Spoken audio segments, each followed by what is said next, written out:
Hey everybody, Heather here, coming to you live from my dining room. Got a little sun coming in. Might be a little squinty, but it feels really good. And one of the things the sun can do for you, if you're trying to get some power and energy, is the sun can re-energize you. There are light waves that come from the sun. I'm not just talking about damaging UVs, I'm talking about light waves that power you up. And so what you're going to do as you attempt to get power is you're going to use all the things around you to bring power into you. And one of the things I know works for me is actually getting sun. Sometimes the sun feels too warm on you. Well, just take it in small doses because your skin needs it, and your skin produces through almost like photosynthesis, the way a plant gets green. You're producing vitamin D, and the way your body produces it versus the synthetic forms, much more accessible, helps with your immunofunction. And chances are, if you have a Kim Jong in your head and a Kim Jong in your kitchen, you're having some fallout in your body, especially if that Kim Jong in your kitchen has been running you for a long time. Things go wrong with our bodies because we haven't actually been paying as much attention, and we haven't had the presence of mind to put ourselves first because we've been in a situation where we're trying to get by. So I want you to take some sun. I want you to come on your body, just get sun on your body. If you could get 20 minutes of sun a day, that is ideal. It will help you make vitamin D in the way that your body should make vitamin D, and it will raise up your energy. It will help your cells heal themselves. And if you have any immuno problems, sometimes it works against you, but sometimes it really helps. So if you have a diagnosed condition such as lupus, it's contraindicated. Only you know what your situation is, but for me, it powers me up and it gives me something that I really need. I could feel the sun on me, and it also brings me back into my body simply by shining on me. Completely changes my mood and my state. Okay? So, here to talk about other tips, tricks, tools, and tactics you can use to defeat the Kim Jong in your head and the Kim Jong in your kitchen. The one who's in your house, you probably have some stuff. You have a nice house. You have a pretty on the outside life. And in your case, the punishment for what you do never fits the crime, but you feel like you can't do anything about it, okay? So that's who I'm talking to. I'm talking to people that are in relationships with somebody who's really nice in public, but not very nice when there are no witnesses, or the witnesses are your kids or your pets, or people they know won't rat them out, okay? My Kim Jong, he really only slipped up once, and he slipped up in a foreign country. The rest of the time, from 1999 until 2019, when I flew the coop with extraordinary amounts of advanced planning, I want you to know. My personal Kim Jong, he rarely, if ever, overstepped certain bounds. So it was only at home. It was insidious, and it started out as weird stuff like, oh, you have a broken vein in your nose, when we were out to dinner with like his parents and 10 other people at some fancy restaurant. Like, oh, thank you so much. I am so glad you pointed that out. Now all eyes are on me trying to look up my nose for the broken vein. That's how I met his parents, at a very fancy restaurant, a steak restaurant. I don't even eat steak. I ordered fish. That also made me a target. So then I just asked for a meat smoothie. Hell, man, whatever you gotta do, you put humor in it, you put love back into yourself. And if you do have a Kim Jong, chances are there's been like death by 1,000 cuts going on, and some other seriously weird stuff that's made you feel terrible, but you haven't even been able to put it into words because it's so weird that if you tried to explain it to somebody, they wouldn't get it. So I want you to know, I get it. I've been through it. I lived with it. I dealt with it. And how did I deal with it? With advanced planning, strategy, execution, and litigation, okay? Litigation. You cannot mediate, you must litigate. So you got to get yourself strong, because the whole process of filing on that Kim Jong requires planning, requires knowing things, requires strategy, more planning, 3 different types of plans, A, B, C, hell, have a D. And then you have to execute, and then shit gets really real. So I want you to know that I'm here for you, and I have tips, tricks, tools, and tactics. My second in command here, Darby, she's on the team. She doesn't know she's my subordinate, but she does take orders from me. I am team lead. I did run the op. She's still on my team. And the reason she's still on my team is that she's my little baby dog. So if you have little baby dogs around you and you can love on them, you could get powered up by your dogs or your kitties. Just let them give you all the love they can give you, because you're gonna need it, and it's gonna be really hard. Here's my tip, trick, tool, tactic. If you or somebody else in your life is having some stuff with their personal Kim Jong, the one who chases them around or walks around and makes them feel bad in their own house, if you have that going on, or if you know of somebody who's got that, you got to help yourself or them by saying it's okay. There's a lot of shame around having a Kim Jong, because you feel bad because you don't know how to manage the Kim Jong, and you're just like, if only they could hear me, if only I could love this darkness out of them. No, you can't. They're actually feeding off you. They like your light, and they want to squash you, because they get a lot of power off of squashing light beings and people that are full of love and hope and joy and goofiness and mirth. And people who clean up really nice, they love to take you out. They love that you can do witty repartee. But then, when you get home, or when you're in the car, or when you're going somewhere, before you even get there, they're gonna use that time to make sure you know who's really in charge, and they're gonna say stuff to you that it stings a lot, and it'll start out small, but it'll ratchet up, and you might not even notice it. I do call it death by 1,000 cuts, and it hurts a lot, and it kills you. So here's what I'm gonna say. We're gonna look at the money piece. You gotta know where your money is. You gotta know where your accounts are. You gotta know what your balances are. You have to know if there's bank accounts that you think you closed that are zombie accounts that he brought back to life, that he's putting money in, he's moving money around, or she, or they. You gotta know where your money is. So I'm gonna ask you to think about where your taxes are, who's filing them, where taxes are housed. This is a critical piece, because in court, one of the things that's provable, that actually the things that are really provable, math stuff and science stuff, okay? So think about math, think about A to B. It's a straight line, right?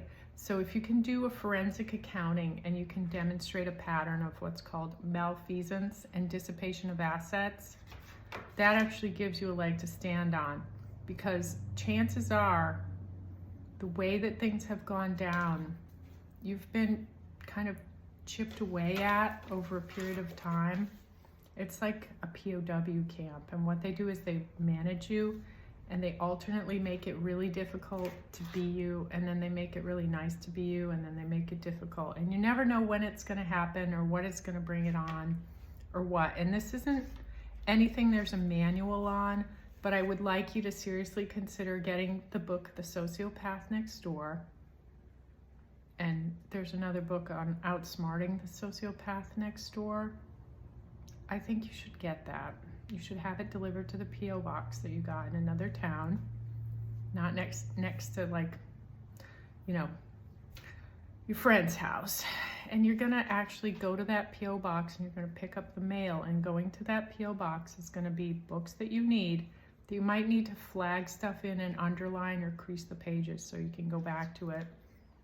You're gonna need information, and you're gonna need stuff on high conflict divorces, divorcing a narcissist, co-parenting with a narcissist, and you're gonna need to know where your money is. So start collecting your bank statements. My dog is gonna come up and do this. She's the Doberman poker. She pokes. You are going to start planning, and you are going to plan like a mother, or you're going to plan like a lover because you love yourself, okay? I planned like a mother because I am a mother. I trained like a mother because I am a mother. I used Louise Hay as inspiration. I used Joan of Arc as inspiration. I used William Wallace as inspiration.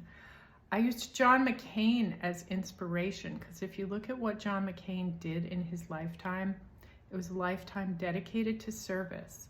And even if you don't agree with his politics, you cannot deny that as a prisoner of war who went on for a long, long time serving the way he thought he should serve, even if you don't agree with his politics, that is a person of integrity and character who did everything he could, not just to stay alive as a POW, but when he got out, he was committed to service. So John McCain is one of my personal heroes.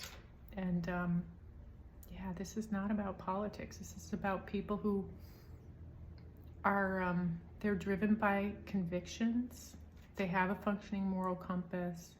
And I'd like you to really try to get some inspiration outside of you.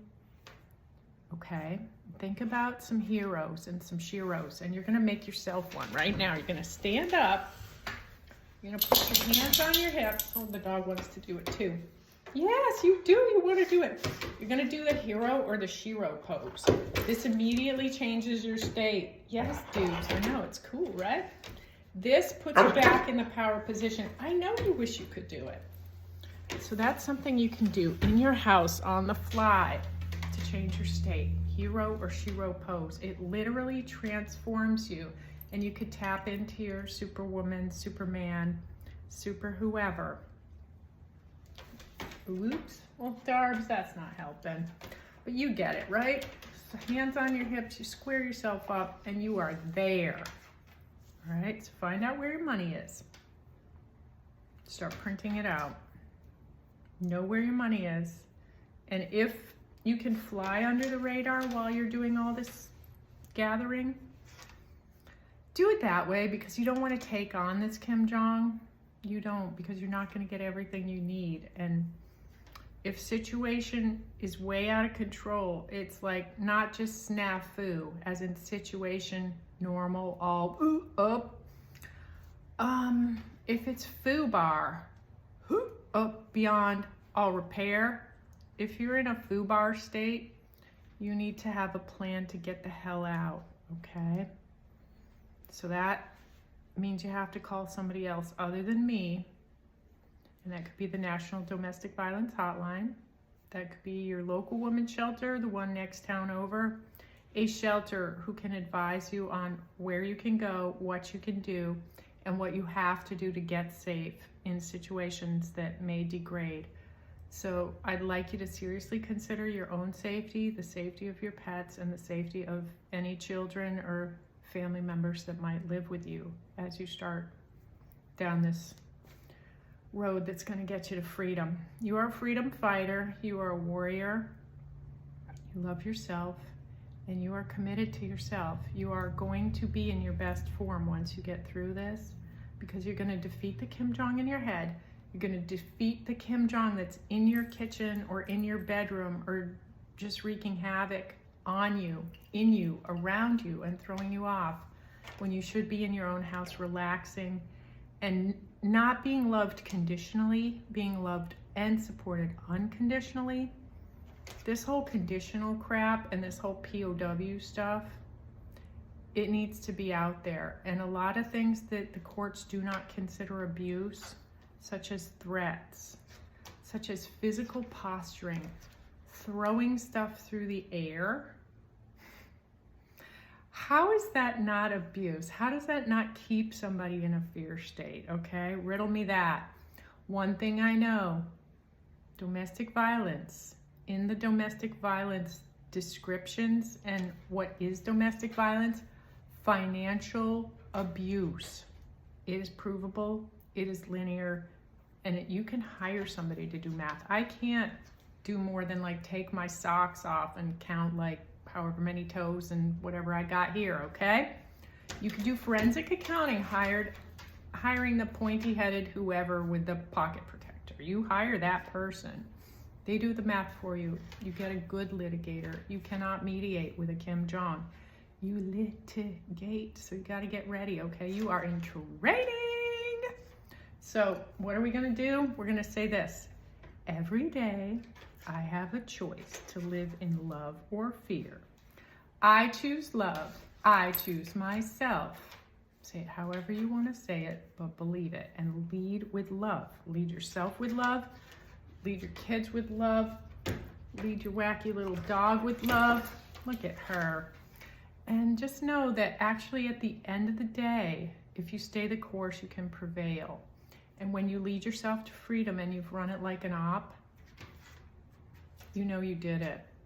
And the Kim Jong, that Kim Jong is gonna be him or her or them. So there's not much you can do, but you know you liberated yourself. So just do it. And math is the easiest way to prove things, science and math. So if somebody's throwing around that you're a drunk, for example, and maybe you have the coping tool of throwing back a glass of wine, just quit drinking, okay? If you grow your hair out, one of the things that happens is that when you go to do forensic hair testing to prove 12 months, 24 months, however many months it takes you to get divorced, if you have some fluffy hair, you could pay for forensic hair testing, and it is science. It is a rock solid way to prove non-use of drugs or alcohol. You pay for it on your credit card. Then what happens? There's what's called a chain of command. They email you your results, but actually another set of results goes straight to your lawyer. It hasn't been tainted. There's no way you can F with it. Your lawyer has that, and that is evidence that can be presented at court. So if you have a Kim Jong that you think is going to say, she's crazy, she's a drunk. Well, first of all, you know you're not crazy. And second of all, you know you do like Sancerre. You best be imagining the Sancerre and not drinking it. And if you've been prone to having 3 glasses and then telling Kim Jong how much you don't need him, you got to knock that off. I did that. It does not work. All they do is say you're a crazy drunk. And then, of course, your family's been there when you told them you did not need them. Because since your family was there, you're like, okay, I'm safe. I could yell at him. No, it doesn't work that way either. Because then there's just somebody who says, oh, yeah, I remember that. She got a little liquored up and she yelled at him. That does not work. So just knock it off. Don't do it. Grow your hair, knowing that when they do the forensic testing, they take it from the back and nobody will know. Especially if you just wear your hair down. It's been mailed off to a lab. It's been proven that you're not consuming alcohol and you have a track record of non-use. It takes a long time to get divorced from a narcissist / farcissist / arcissist. So grow your hair out. Chances are it'll look really, really good. Chances are you have beautiful hair. And just know that you can get that trimmed up and it can be mailed off and you can use it to prove that you're not the crazy drunk they say you are. So just know that there's so many ways to do things, and the way you're going to do it is you're going to keep being you.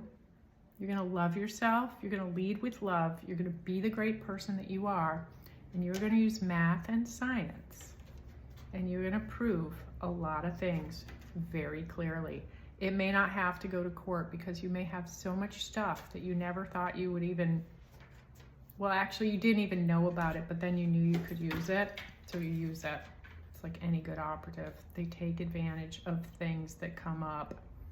Boy, do they use it, okay? So you're gonna MacGyver that shit. All right, you're gonna be Mac. You're gonna use your Swiss Army knife. You are gonna do brain surgery with that, okay?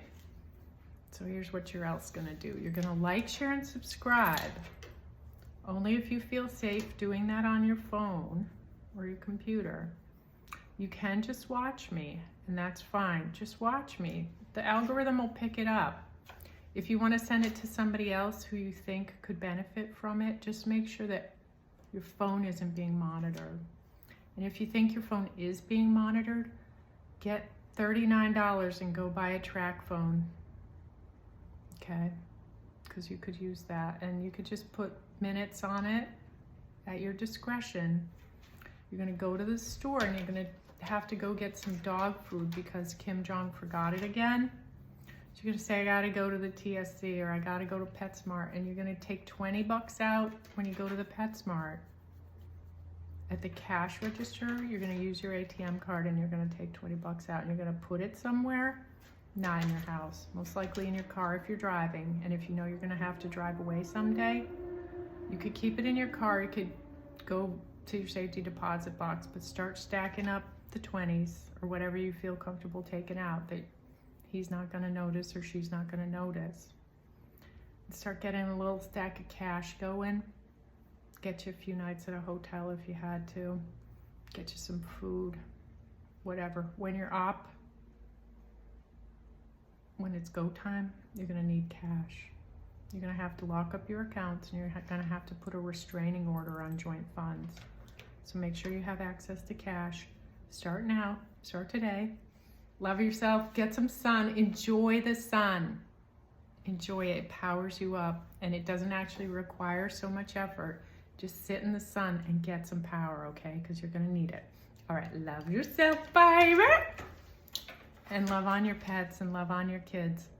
And just know you did not deserve this stuff. And when people say we allow people to treat us this way, I'm here to say you did not. And every boundary you set, that person crashed through.